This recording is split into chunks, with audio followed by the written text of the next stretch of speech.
La criminalité, c'est un cycle.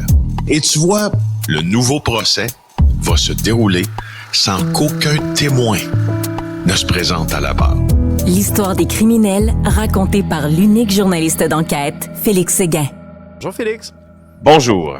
Alors, tu écoutes avec attention notre discussion avec Guy Lapointe, nouveau candidat pour le Parti québécois à l'investiture d'Enverchac. Qu'est-ce que tu penses de son arrivée en politique? Bien certainement, j'ai beaucoup de choses à dire sur l'entrée en politique de Guy Lapointe et sur l'entrevue qu'il vient de t'accorder.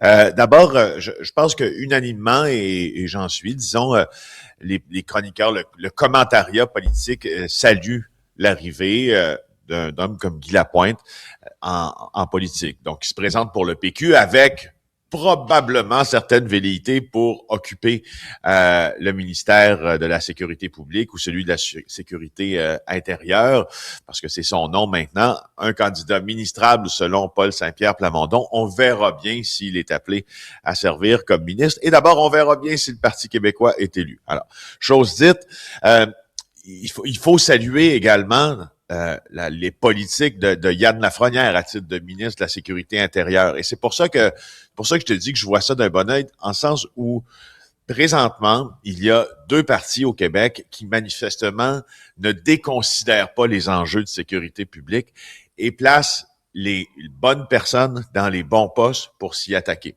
Va pour M. Lafrenière à Québec et va pour M. Lapointe qui voudrait bien, lui, accéder à ce poste-là. Parce que on est dans un moment critique, je pense, en tout cas là, de l'évolution du crime au Québec. Ce matin, là, je faisais un peu le tour d'horizon sur la montée des crimes violents. Tu sais que chez les jeunes, la montée des crimes violents se mesure un peu partout au Québec, dans plusieurs régions.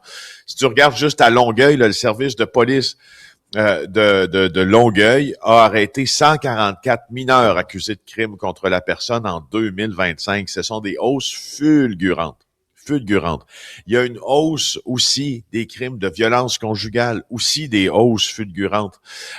Si on regarde d'autres statistiques comme l'augmentation des crimes d'extorsion, on le sait qu'à Montréal, Longueuil, Saint-Lambert, Laval, particulièrement touchés par ce phénomène-là. Nouvelle escouade policière, donc en fonction pour lutter contre ça.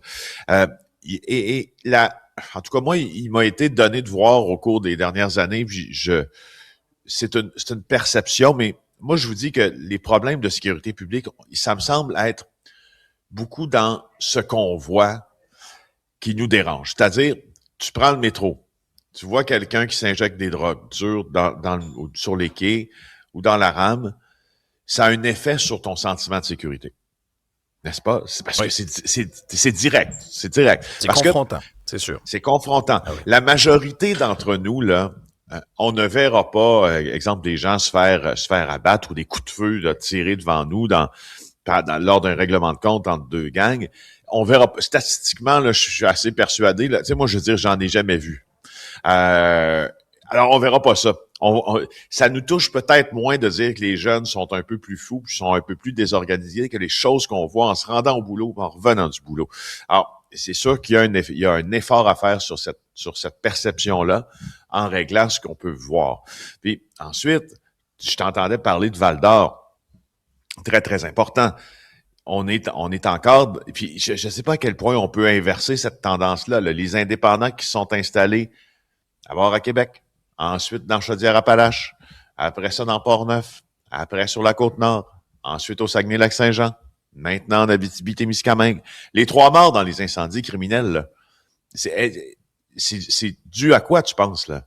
Directement au conflit des indépendants. Là, il est partout le conflit des indépendants au Québec. Là, faut considérer qu'on est pris avec. Là.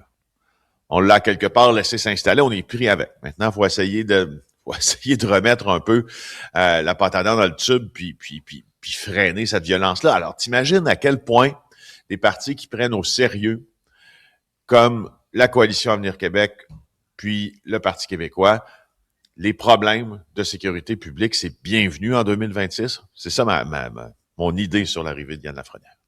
Félix, c'est aussi toute la question du respect envers les forces de l'ordre, respect envers les policiers, les policières. Dis-moi, à quand un règlement anti-insulte verbale à l'endroit de nos policiers pour pas revivre là, un Mohamed Bekali 2.0?